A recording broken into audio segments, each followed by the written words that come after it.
안녕하세요. 저는 서울 구로구에 사는 50대 중반 여자입니다. 최근 저는 정말이지 세상에 다시 없을 충격적인 일들을 겪었어요. 지금 다시 생각해도 이게 진짜 꿈인가 생신가 싶네요. 그럼 지금부터 제 이야기를 시작해 볼게요. 저희 남편은 삼형제 중 장남이에요. 옛말에 형만한 아우 없다고들 하는데 저희 집은 사정이 좀 다르답니다.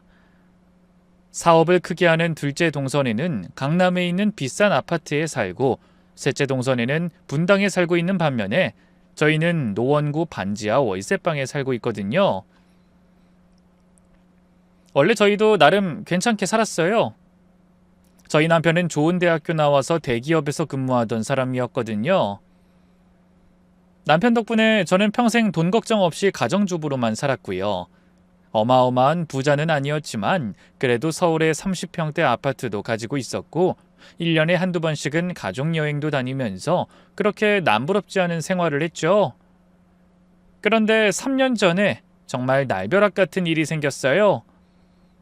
난데없이 저희 집에 빚쟁이들이 쳐들어오더니 저희 집에 빨간 딱지를 붙이는 거예요. 여기가 박승철 씨 집 맞죠? 지금 이 시간부로 이 집 압류합니다. 순간 저는 숨이 멎는 것 같았어요.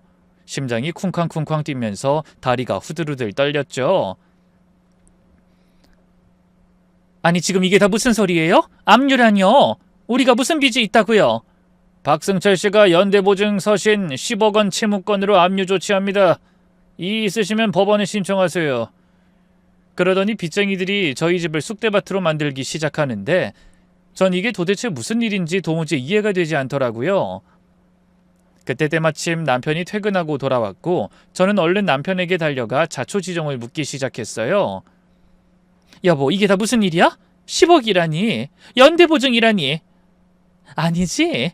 저 사람들이 뭘 잘못한 거지? 그러자 남편이 고개를 푹 숙이더니 한참 만에 떨리는 목소리로 말을 꺼냈어요. 여보, 미안해.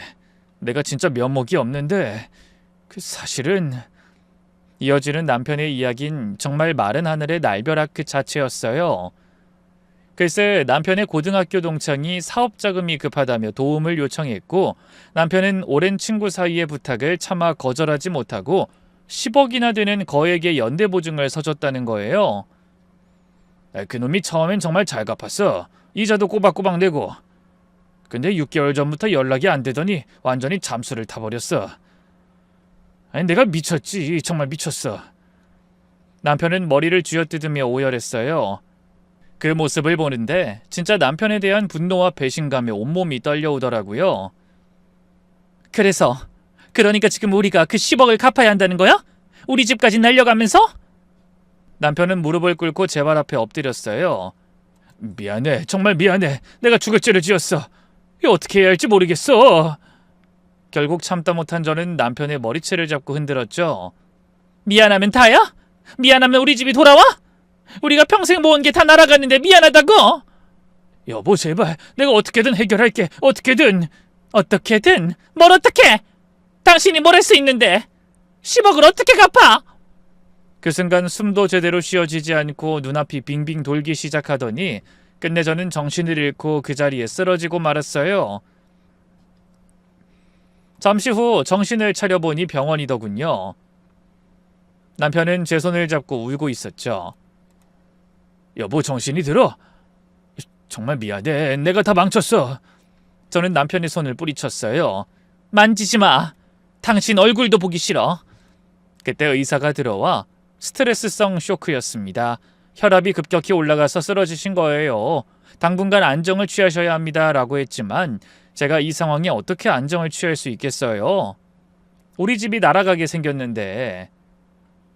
결국 저는 병원비조차 부담스러워서 바로 퇴원했어요. 집에 돌아오니 빨간 딱지가 대문에 덕지덕지 붙어 있더군요. 그걸 보는데 정말 하늘이 노래지는 기분이더라고요. 저는 힘없이 주저앉아 울었어요. 그런데 더 충격적인 건 그 다음이었죠. 글쎄, 빚쟁이들이 남편의 회사까지 찾아가 난동을 부리기 시작한 거예요. 회사 로비에서 박승철 과장 나와 남의 돈 떼먹고 어디서 편하게 일하고 있어 라고 소리를 지르며 난동을 부렸대요. 회사에서는 당연히 난리가 났죠. 결국 남편은 20년 넘게 성실하게 다닌 직장에서 하루아침에 쫓겨나고 말았어요. 그 뒤로 저희 아파트는 결국 경매로 넘어갔고 저희는 정말 말 그대로 빈털터리가 됐죠. 통장에 남은 돈이라곤 겨우 몇백만 원뿐이었죠. 그렇게 저희는 구로구의 허름한 반지하방으로 이사를 갔어요. 처음 그 집에 들어갔을 때의 충격이란 정말 아직도 잊을 수가 없네요. 곰팡이 냄새가 코를 찌르는 것은 물론 벽지마저 여기저기 떨어져 있었어요. 게다가 창문을 열면 바로 지나다니는 사람들의 발이 보였죠. 엄마, 여기가 진짜 우리 집이야? 대학교 졸업반인 딸 민경이가 울먹이며 물었어요. 저는 차마 딸의 얼굴을 볼 수가 없었죠. 제가 해줄 수 있는 것이라고는 조금만 참으면 다시 좋은 집으로 이사갈 수 있을 거야 라는 거짓말뿐이었어요. 그날 밤 저는 차가운 시멘트 바닥에 앉아 한참을 울었어요. 하지만 전 이대로 무너질 순 없었습니다. 제 소중한 딸의 인생까지 이런 진흙탕으로 끌어들일 순 없었으니까요. 그래서 저희 부부는 닥치는 대로 일을 찾아다녔어요. 하지만 50대 중반인 저희가 할 수 있는 일은 그리 많지 않더군요. 결국 저는 동네 김치찌개집에서 설거지 알바를 시작했어요. 아침 10시부터 밤 10시까지 하루 12시간을 꼬박 서서 일했죠. 아줌마, 그릇 빨리 안 치워. 손님 밀려. 젊은 사장의 호통에 네, 금방 할게요 라고 비굴하게 대답하며 저는 하루 종일 허리도 한번 못 펴고 일했어요. 한때는 남편 월급으로 여유롭게 살던 제가 이제는 남의 침 묻은 그릇을 닦으며 하루 5만 원을 받는 신세가 된 거예요. 근데 남편의 상황은 더 비참했어요. 남편은 택배 상하차 일을 시작했는데 매일 새벽 4시에 일어나 물류센터로 가야 했죠. 50대 중반의 몸으로 하루 종일 무거운 박스를 나르니 허리며 무릎이며 성한 곳이 없었어요. 어느 날 저녁 온몸이 쑤시고 아파 신음하며 들어온 남편을 보더니 저희 딸이 울면서 이렇게 말하더군요. 엄마 아빠, 나 대학 그만둘게. 나도 그냥 취직해서 돈 벌래. 이러다 엄마 아빠 다 쓰러질 것 같아. 저는 깜짝 놀라 딸을 붙잡았어요. 민경아, 그게 무슨 소리야? 너 이제 졸업반이잖아. 졸업해서 뭐해? 우리 집에 이런데. 알아보니까 콜센터 같은 곳에 취직하면 월급 200만 원은 준대. 그 말에 저는 딸을 꼭 껴안으며 이렇게 소리쳤어요. 안 돼, 절대 안 돼, 민경아. 이제 엄마 아빠 소원은 네가 대학 졸업하고 좋은 곳 취직하는 거, 그거밖에 없어. 너만큼은 꼭 제대로 된 삶을 살아야 해. 그러니까 제발 학교 그만둔다는 소린 하지 마. 그렇게 저희 모녀는 차가운 반지하방에서 서로를 꼭 껴안고 울었어요. 가난해도 비참해도 우리는 가족이니까요. 하지만 현실은 냉혹했어요. 아무리 열심히 일해도 월세 내고 생활비 쓰고 나면 남는 게 없었어요. 빚은 눈덩이처럼 불어났고 딸의 등록금을 내는 것도 막막했죠. 결국 저희는 마지막 자존심까지 버리고 시어머니를 찾아갔어요. 어머니, 정말 죄송한데 저희 좀 도와주세요. 저희 치킨집이라도 해보려고요. 3천만 원만 빌려주세요. 꼭 갚을게요. 시어머니는 한참 동안 저희를 바라보시더니 깊은 한숨을 내쉬셨어요. 그리곤 방 안으로 들어가시더니 통장 하나를 들고 나오셨죠. 이게 내가 평생 모은 전부야.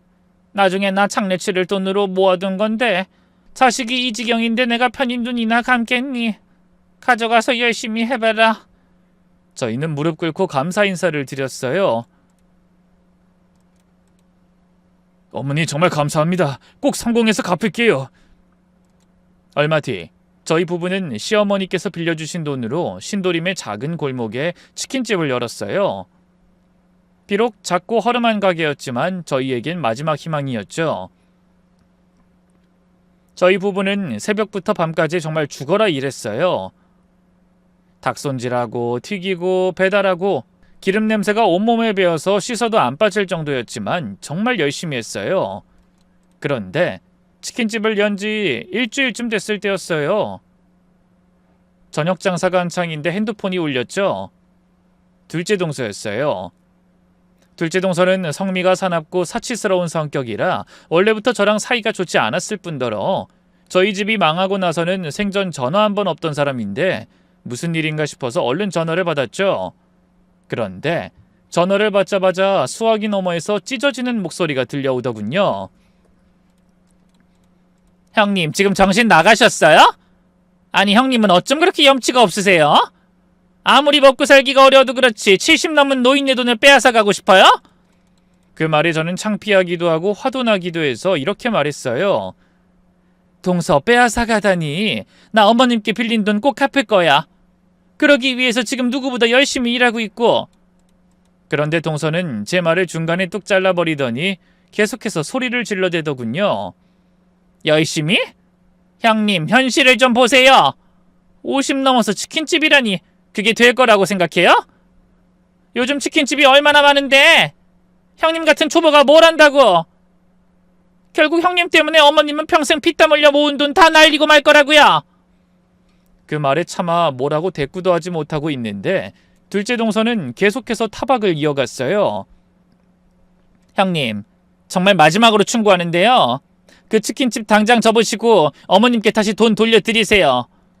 사람이 양심은 있어야지. 그 말을 끝으로 동서는 전화를 끊어버렸고 저는 그 길로 화장실로 달려가 한참을 울었어요. 정말 우리가 이 나이에 치킨집으로 성공할 수 있을까? 동서 말대로 어머니 돈만 날리는 게 아닐까? 그런 생각에 정말 미쳐버릴 것만 같았죠. 그럼에도 불구하고 저희에게는 다른 선택지가 없었어요. 3천만 원이라는 거금을 들여서 겨우 가게를 차렸는데 지금 포기하면 그야말로 다 날리는 거잖아요. 게다가 딸 민경이 등록금도 내야 하고 월세도 내야 하는데 결국 저는 눈물을 닦고 진짜 제 모든 걸 바쳐 일하기로 결심했죠. 그날부터 정말 죽기 살기로 일했어요. 아침 일찍 일어나 재료 준비하고 밤 12시까지 가게 영업을 했죠. 처음엔 정말 힘들었어요. 하루에 손님이 10명도 안 올 때도 있고 튀김길은 온도 조절 실패해서 닭을 다 태워 먹은 적도 있었어요. 배달 가다가 오토바이 사고도 날 뻔했고요. 하지만 저는 포기할 수 없었어요. 딸을 위해서도 시어머니를 위해서도 무엇보다 우리 자신을 위해서도 저는 어떻게든 가게를 살리기 위해 남편과 전 유명 치킨집들을 돌아다니며 맛을 연구하기 시작했어요. 그리고 인터넷으로 레시피도 찾아보고 단골 손님들한테 피드백도 받았죠. 그렇게 열심히 일하다 보니 어느새 단골 손님도 하나둘 생기기 시작했죠. 6개월쯤 지나니까 하루 매출이 50만 원을 넘는 날도 생겼어요. 큰 돈은 아니지만 그래도 저희 가족에겐 너무나 값진 결실이었죠. 그렇게 시간이 지나며 저희 딸도 대학을 졸업해 취직을 하고 가게도 점점 안정되면서 저희 가족은 다시 웃음을 되찾게 되었답니다. 물론 아직 빚을 다 갚기엔 멀었지만 그래도 저희에겐 희망이 생기기 시작했죠. 그러던 어느 날 생각지도 못했던 일이 생겼어요. 딸 민경이가 퇴근하고 집에 와선 쭈뼛쭈뼛 하더니 갑자기 결혼하고 싶다는 말을 꺼내는 거예요.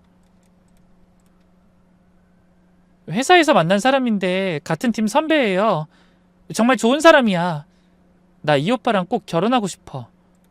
그 말을 듣는 순간 분명 기뻐야 하는데 저는 가슴이 철렁했어요. 우리 형편에 딸을 제대로 시집 보낼 수 있을까? 결혼 준비를 하려면 목돈이 필요한데 당시 저희에겐 여유가 전혀 없었죠. 예단, 예물, 혼수 생각만 해도 막막했어요. 하지만 하나밖에 없는 딸을 위해서 저는 어떻게든 돈을 마련해야 했죠. 고민 끝에 저는 오전에 마트 알바를 하기로 했어요. 그날 이후 저는 새벽 5시에 일어나 근처 대형마트에서 물건을 진열하는 일을 하기 시작했습니다. 새벽에 마트 알바, 낮부터 밤까지 치킨집, 하루에 4시간도 제대로 못 자는 날이 이어졌어요. 그래도 저는 힘든 줄도 모르고 일했어요. 아니, 정확히는 힘들어도 참았다는 게 맞겠네요.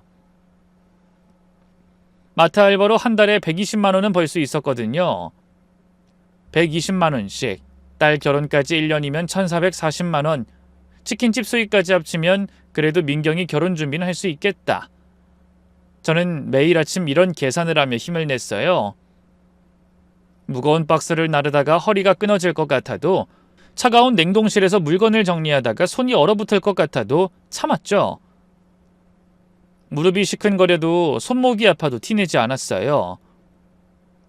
그렇게 마트 알바가 끝나면 얼른 치킨집으로 뛰어가서 재료 준비를 시작했죠. 밥 먹을 시간도 아까웠어요. 여보, 좀 쉬면서 해. 이러다 쓰러지겠어. 남편이 걱정했지만 전 고개를 저었죠. 괜찮아. 1년만 버티면 돼. 통장을 볼 때마다 조금씩 늘어나는 잔고가 제 유일한 낙이었어요.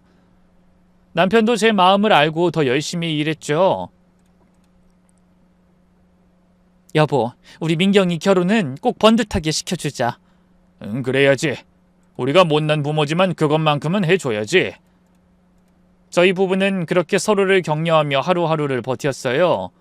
비록 몸은 힘들었지만 딸을 생각하면 이상하게 힘이 났답니다. 그런데 이런 저희의 노력을 비웃기라도 하듯 또 다른 시련이 기다리고 있었어요. 모처럼 추석이라 시댁 식구들이 모두 모인 날이었어요. 저는 새벽 마트 알바를 마치고 부랴부랴 준비해서 갔죠. 시댁에 도착하니 둘째 동서가 먼저 와 있더군요. 동서는 명품으로 온몸을 치장한 상태였어요. 반면에 저는 산지 10년은 더 된 가방에 낡은 티셔츠를 입고 있었죠. 동서는 그런 저를 위아래로 훑어보더니 눈살을 찌푸리며 이렇게 말했어요. 형님, 아무리 그래도 명절인데 새 옷 한 벌 정도는 사 입으셔야죠. 그 옷 보세요. 여기저기 다 잊었잖아요. 기름때도 묻어있고. 아무리 우리가 가족이라지만 창피하지도 않으세요? 그리고 이 가방은 진짜 너무한 거 아니에요? 이거 완전 20년은 더 된 것 같은데? 여기 보세요. 가죽이 다 벗겨졌잖아요. 지퍼도 고장났고. 형님, 이건 쓰레기예요, 쓰레기. 차라리 시장에서 10,000원짜리 가방이라도 새로 사세요. 이런 걸 들고 다니면 남들이 뭐라고 하겠어요. 그러더니 둘째 동서는 자기 가방을 들어 보이며, 전 이번에 남편이 사준 샤넬백 들고 왔잖아요. 형님도 좀 신경 쓰고 사세요. 라며 자랑질을 해대더군요. 순간 저는 너무 창피해서 얼굴이 다 화끈거렸어요. 그러거나 말거나 동서의 타박은 계속됐죠. 형님, 거울 좀 보세요. 완전 아줌마 되셨어요. 할머니 같아요. 민경이 시댁에서 형님 보면 뭐라고 하겠어요? 구질구질하다고 다들 한 소리씩 하겠어요. 그 순간 제 남편이 나서더니 그만해. 듣자 하니 못하는 소리가 없어. 재수씨가 그렇게 잘났어요? 하고 소리쳤어요. 그런데도 동서는 얄밉게 미소 지으며 어머, 왜 화를 내고 그러세요? 전 형님 생각해서 한 말이에요. 라고 받아치더군요. 그러자 시어머니께서 방문을 열고 나오시더니 저희를 향해 고함을 치기 시작하셨어요. 그만! 다들 그만해! 너희 대체 이게 뭐하는 짓이냐? 형제끼리 이렇게 싸우면 되겠어? 아이고, 이래서 늙으면 죽어야지. 자식들 싸우는 꼴을 봐야 하다니. 시어머니가 눈물까지 보이시자 저는 황급히 남편 팔을 잡았어요. 여보, 그만해. 어머니 속상하시잖아. 결국 남편도 마지못해 자리에 앉았고 그렇게 불편한 분위기 속에서 명절 첫날이 지나갔죠. 그런데 다음날 아침 둘째 동서가 뜻밖의 제안을 해왔어요. 형님, 어젠 정말 죄송했어요. 제가 말이 좀 심했죠? 오늘 다 같이 나가서 맛있는 거 먹고 기분 풀어요. 마침 여기 근처에 맛있는 한정식집이 있는데 우리 거기 가서 맛있는 것도 먹고 기분 좋게 돌아오자고요. 저는 갑자기 살갑게 구는 동서의 태도에 의아했지만 거절하기도 애매해서 그래 알았어 라고 대답했어요. 그런데 누가 알았을까요? 그건 저를 골탕 먹이기 위한 동서의 치밀한 계략이었다는 것을 말이죠. 그런 줄도 모르고 저희 부부는 동서네를 따라 나서게 되었답니다. 동선애가 안내한 식당은 정말 고급스러웠어요. 입구부터 한복을 잘 차려입은 직원들이 인사를 하고 저희를 개별 룸으로 안내해 주더군요. 그런데 메뉴판을 보는데 가격이 정말 눈 튀어나오게 비쌌어요. 1인당 무려 10만 원이 넘는 코스 요리였죠. 저는 가격을 보고 심장이 벌렁거렸지만 그래도 티내지 않으려고 애썼어요. 하지만 둘째 동서는 어떻게 제 마음을 꿰뚫어 본 것인지 큰 소리로 이렇게 말하더군요. 형님, 여기 형님네한텐 너무 비싸죠? 형님 마트 알바 시급으론 여기 밥값 부담스러우신 게 사실이잖아요. 요즘 시급이 얼마더라? 10,000원? 형님은 한 달 내내 일해도 이런데 몇 번 못 오시죠? 부담스러우시면 제가 대신 내드릴게요. 그러자 셋째 동서도 절 비웃으며 형님 너무 대놓고 그러지 마세요. 첫째 형님 창피하시잖아요. 라고 했지만 둘째 동서는 오히려 더 신이 나서 이렇게 떠들어대더군요.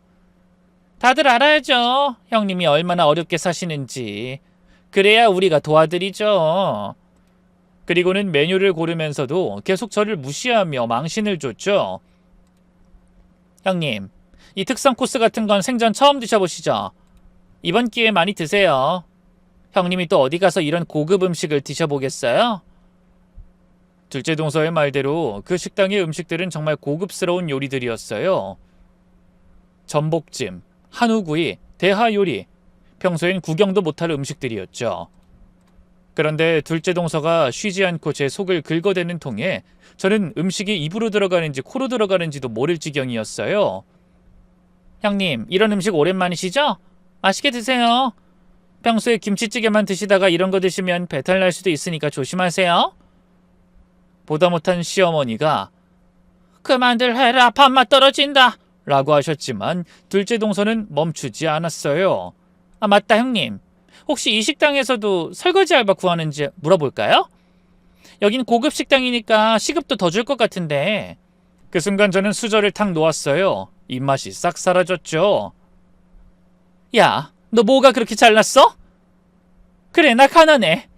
마트에서 알바하고 치킨집에서 기름 냄새 맡으며 일해. 그게 뭐 어때서? 네가 뭔데 날 이렇게 무시해?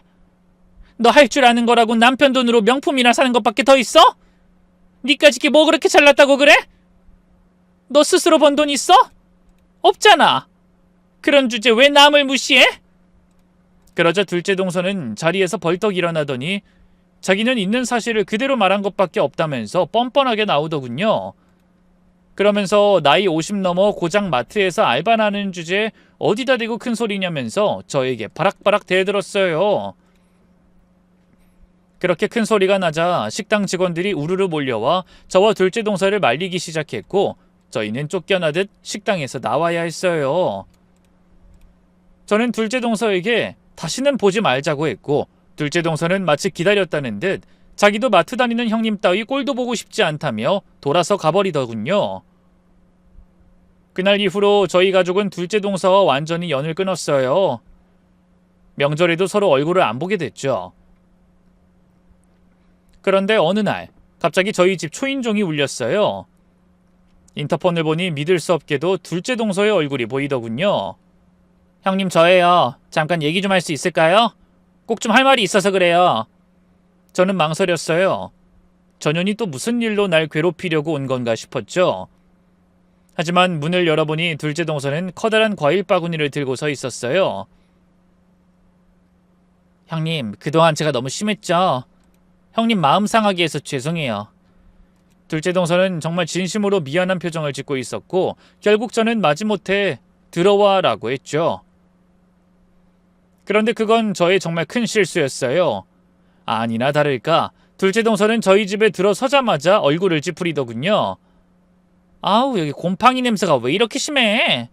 아주 숨을 못 쉬겠네. 형님 이런 곳에서 어떻게 살아요? 여기 꼭 영화 기생충에 나오는 그 반지하 집 같아요. 아우 영화에서나 있는 일인 줄 알았더니 실제로 이런 데서 사는 사람이 있구나. 저는 화가 치밀어 올랐어요. 동서 사과하러 온 사람 맞아? 아 네 맞아요. 근데 형님 집이 생각보다 훨씬 충격적이라서. 저 태어나서 이렇게 낡은 집 처음 보거든요. 아니 진짜 이런 곳에서 어떻게 사세요? 습기도 차고 햇빛도 안 들고 건강 나빠지겠어요. 둘째 동서는 소파에 앉으면서도 불안한 듯 엉덩이를 들썩거렸어요. 마치 더러운 곳에 앉기 싫다는 듯이요. 벌레도 많이 나오죠. 여름엔 지인의 바퀴벌레. 아우, 상상만 해도 끔찍해요. 형님이 진짜 보살이네, 보살이야. 나 같으면 이런 집에서 한시도 못 살아요. 저는 화가 치밀어 올랐지만 그래도 우리 집에 온 손님이니까 예의상 차를 했어요. 그런데 동서의 입에선 제 상상을 아득히 초월하는 말이 나오더군요. 아니에요, 됐어요. 여기서 뭐 먹으면 배탈 날 것 같아요. 아시잖아요. 반지한 곰팡이며 세균이며 그릇도 제대로 소독이 안 되고. 그 말에 저는 더 이상 참지 못하고 벌떡 일어났어요. 그리고는 현관문을 활짝 열었죠. 나가. 당장 꺼져! 그런데 둘째 동서는 제가 화를 내니까 더 재미있다는 듯이 깔깔거리면서 이렇게 말하더군요. 형님도 참 호의를 호의로 받아들일 줄 모르시네. 제가 이렇게 찾아와 준 것만으로도 감사해야죠. 강남에서 여기까지 오는 게 얼마나 멀고 불편한지 아세요? 저는 더 이상 동서와 말 한마디 섞고 싶지 않아서 동서를 현관 밖으로 끌어내고 얼른 문을 닫아버렸어요. 그날 저는 진짜 내가 다시 한번 전현을 상대하면 성을 갈겠다고 다짐했죠. 그런데 저희는 어쩔 수 없는 가족이었고 살다 보니 둘째 동서를 만나야만 하는 날이 생기고 말더군요. 바로 시어머니의 생신 때문이었죠. 시아버지께서 너희가 아무리 사이가 안 좋아도 어머니 생신엔 다 와야 한다 라고 엄포를 놓으셨거든요. 저는 둘째 동서를 보고 싶진 않았지만 시어머니를 생각해서 생신 파티에 참석하기로 했고 백화점에 가서 시어머니를 위한 작은 선물을 산 뒤 시댁으로 가게 되었어요. 시댁에 도착하니 둘째 동서가 이미 와 있더군요. 저희는 서로 시선도 마주치지 않고 인사도 안 했죠. 그렇게 어색한 분위기에서 시어머니의 생신 파티가 시작되고 잠시 후 선물 드리는 시간이 됐어요. 둘째 동서는 이 순간만을 기다렸다는 듯 제일 먼저 나서 선물을 드리겠다며 호들갑을 떨더군요. 어머니 생신 축하드려요. 이건 제가 준비한 선물이에요. 동서의 손엔 커다란 에르메스 쇼핑백이 들려 있었어요. 그리고 그 안엔 100만 원도 넘는 명품 스카프가 들어있었죠. 어머머, 이렇게 비싼 걸? 시어머니가 놀라시면서도 기분이 좋으신지 한박 웃음을 지으셨어요. 백화점에 가니까 가끔 70대 여자들이 이 브랜드를 좋아하신다고 하더라고요. 어머님 마음에 드셨으면 좋겠어요. 다음은 셋째 동서 차례였어요. 저희는 어머님이랑 아버님 제주도 여행 보내드리려고요. 일주일 코스로 저희가 모든 일정 다 짜놨어요. 셋째 동서의 말에 시부모님께서는 만족스러운 웃음을 지으셨죠. 그리고 이제 마지막으로 제 차례가 왔어요. 저는 가방 속에 넣어둔 선물 상자를 만지작거리며 망설였어요. 둘째 동서의 에르메스 스카프를 보니 제가 준비한 선물이 너무 초라하게 느껴졌거든요. 큰 며느린 뭘 준비했니? 시어머니가 물으셨어요. 아, 그게... 저는 차마 뭐라고 해야 할지 몰라 말을 더듬었어요. 그러자 둘째 동서가 비웃듯이 어머, 형님, 빨리 꺼내보세요. 뭘 그렇게 망설이세요? 설마 선물 안 가져오신 건 아니죠? 라고 닥달을 하더군요. 결국 저는 어쩔 수 없이 작은 선물 상자를 꺼냈어요. 그리고 시어머니가 상자를 여시는 순간 저는 고개를 숙였어요. 제가 준비한 시어머니의 생신 선물은 하필이면 스카프였거든요. 제가 준비한 스카프를 보더니 둘째 동서가 폭소를 터뜨리더군요. 아하하! 형님도 스카프 사오셨네요? 근데 이거 브랜드가 뭐예요? 국산 브랜드네요? 둘째 동서는 얄밉게도 가격표를 확인하더니 이번엔 아까보다 더 큰 소리로 웃으며 저를 비웃기 시작했어요. 뭐야, 형님 어머님 생신에 고작 8만 원짜리 선물 가지고 오시면 어떡해요? 그러더니 둘째 동서는 자기가 사온 에르메스 스카프와 제 스카프를 나란히 들어 보이며 이렇게 말했어요. 어머님 보세요. 똑같은 스카프인데 이렇게 차이가 나네요. 이게 바로 가격 차이예요. 제 건 120만 원, 형님 건 8만 원. 딱 15배 차이네요. 저는 더 이상 참지 못하고 돈이 뭐가 중요하냐, 정성이 중요한 건 아니냐고 받아쳤어요. 그런데도 둘째 동서는 뭐가 그렇게 재밌는지 깔깔거리고 웃으며 이렇게 말하더군요. 정성? 8만 원짜리가 정성이에요? 형님, 솔직해지세요. 그냥 돈 없어서 싸구려 산 거잖아요. 그러자 시아버지가 그만들 해라! 라고 소리치셨지만 이미 분위기는 망가진 뒤였어요. 저는 눈물을 참으며 어머님 죄송해요. 전 그만 가볼게요. 라고 말했어요. 그리고 뒤도 돌아보지 않고 시댁을 빠져나왔죠. 그런데 현관문을 나서는데 갑자기 뒤에서 누군가 제 팔을 잡았어요. 형님 잠깐만요. 놀랍게도 둘째 동서였어요. 뭐야? 더 할 말 있어? 저는 차갑게 말했어요. 근데 둘째 동서의 입에선 뜻밖의 말이 나왔습니다. 형님, 아깐 제가 너무 심했어요. 죄송해요. 형님이 얼마나 힘드신지 알면서도 제가 너무 못했어요. 그러더니 둘째 동서는 자기가 너무 미안해서 그런다며 저에게 좋은 일자리를 소개해준다고 하더군요. 되게 쉬운 일이에요. 제 친구네 아파트에서 청소만 좀 도와주면 되는 일이거든요. 월급도 얼마더라? 200만 원은 준다고 했어요. 마트보다 훨씬 많죠? 형님, 민경이 결혼 준비하시느라 돈 많이 필요하시잖아요. 이 일자리 정말 좋아요. 실내에서 일하니까 춥지도 않고 무거운 것도 안 들고. 저는 둘째 동서가 갑자기 저한테 이러는 게 심히 의심스럽긴 했지만 그래도 둘째 동서의 제안에 솔깃한 것은 사실이었어요. 솔직히 마트 일 정말 힘들었거든요. 새벽부터 무거운 물건 나르고 차가운 냉동실에서 일하고 어느 순간부턴 정말 힘에 부치더군요. 민경이 결혼 준비를 생각하면 더 좋은 일자리가 필요하기도 했고요. 결국 저는 둘째 동서가 소개해준 그 일을 해보기로 했습니다. 다음 날 아침, 저는 우선 둘째 동서네 집으로 갔어요. 거기서 둘째 동서의 친구를 먼저 만나보기로 했거든요. 그런데 동선의 현관에 들어선 순간 저는 경악할 일을 겪게 되었답니다. 글쎄, 둘째 동서가 저한테 대뜸 고무장갑을 던지는 게 아니겠어요. 저는 이 상황이 너무 당황스러워서 이게 뭐 하는 거냐고 물었죠. 그러자 동서는 비릿한 웃음을 짓더니 이렇게 말하더군요. 청소하셔야죠. 형님 돈 필요하다며요. 청소 좀 해보세요. 뭐? 청소? 아니 동선이 친구네에서 일하는 거라며. 그러자 둘째 동서와 그 친구가 킥킥거리며 웃더니 이렇게 말하더군요. 형님이 청소를 잘하는지 일단 실력을 봐야죠. 그러니까 우선 우리 집 화장실부터 청소해보세요. 얼마나 잘하는지 봐야 고용할지 말지 결정하죠. 그 말에 저는 정말 어이가 없어서 지금 나랑 장난하냐고 소리쳤어요. 그런데도 둘째 동서는 눈 하나 깜짝하지 않고 이렇게 말했습니다. 형님, 까탈 부리지 마세요. 마트에서도 청소하시잖아요. 아니, 똑같은 일인데 뭐가 다르다고. 아, 맞다. 우리 형님 꼴의 여대 출신이라고 자존심 부리시는 건가? 근데 형님, 그러시는 거 옛날부터 진짜 꼴불견이었던 거 알아요?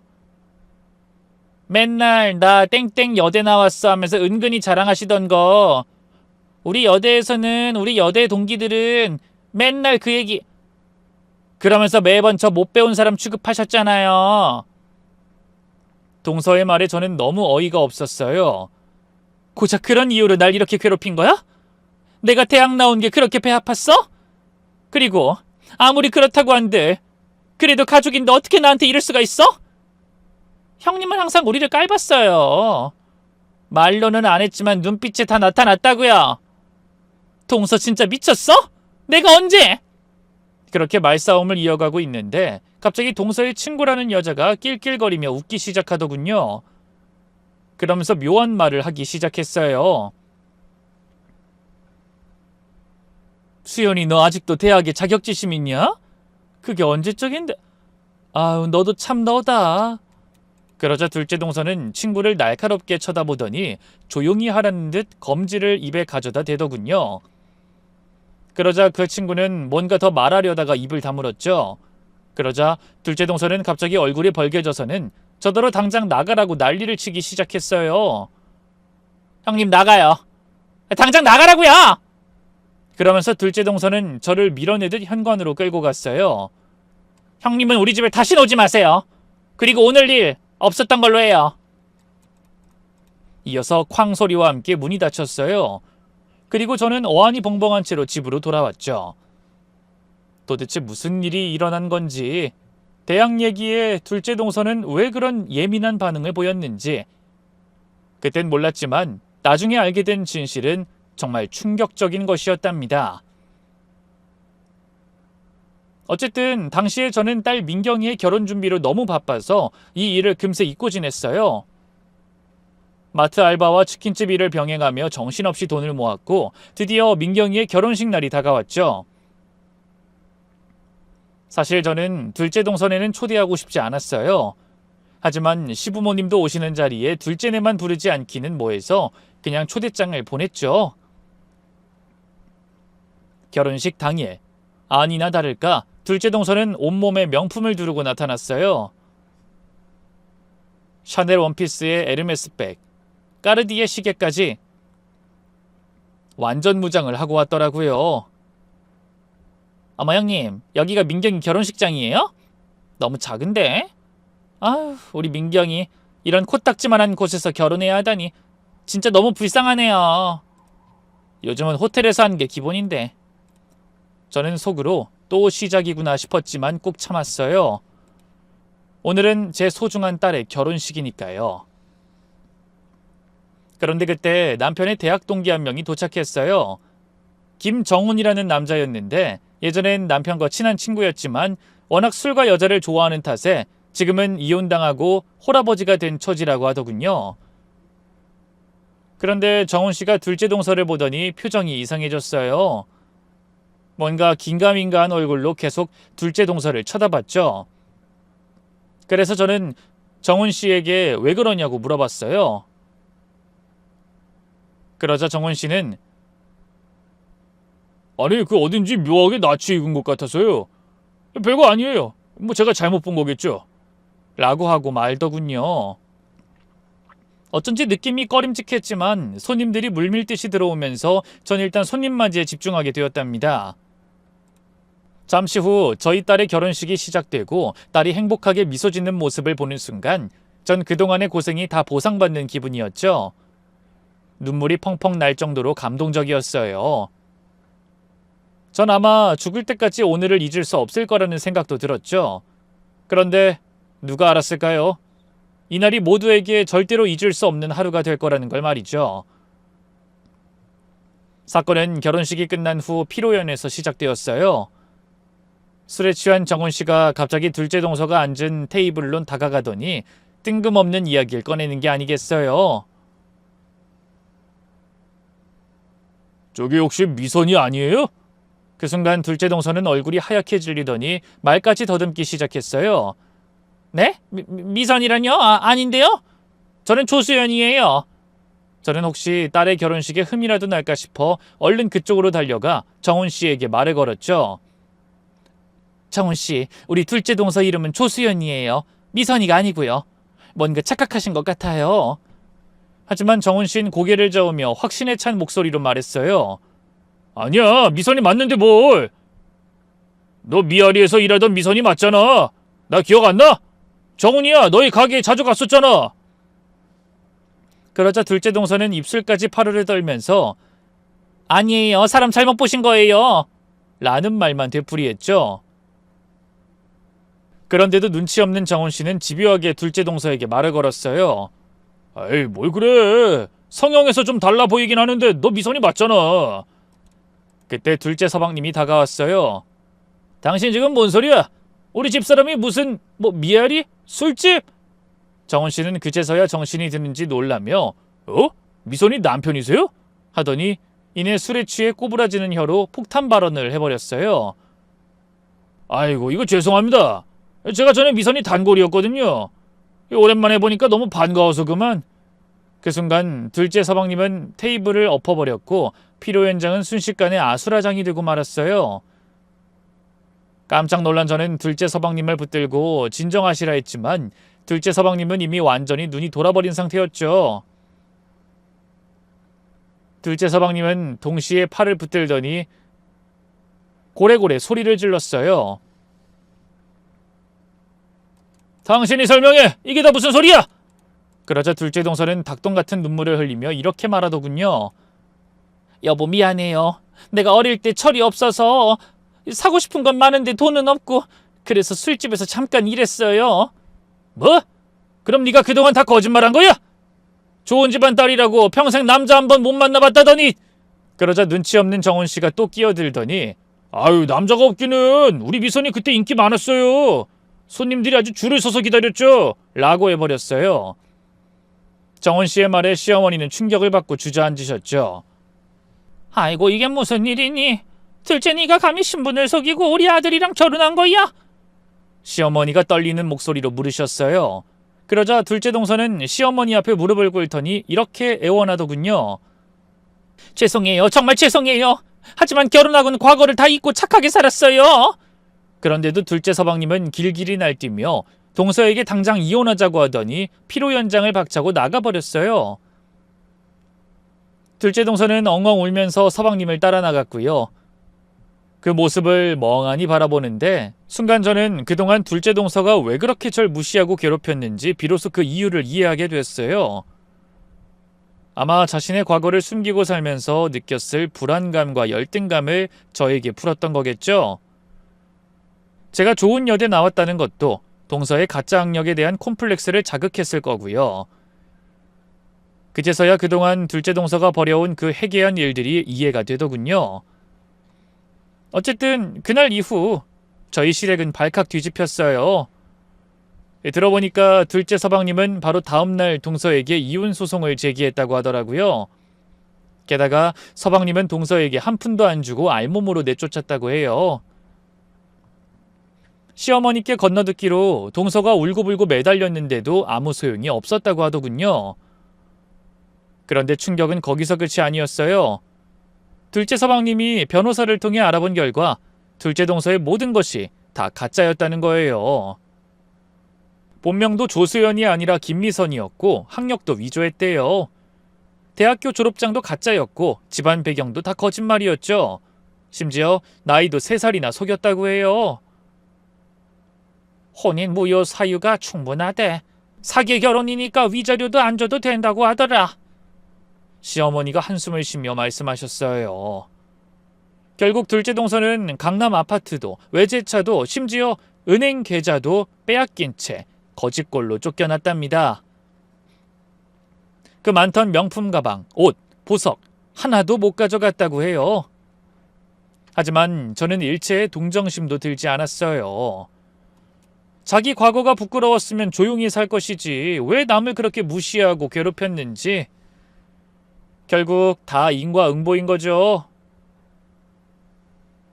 그렇게 몇 달이 지나고 전 우연히 건너 둘째 동서의 소식을 듣게 되었어요. 글쎄 혼자서 강남의 한 고시원에서 산다고 하더라고요.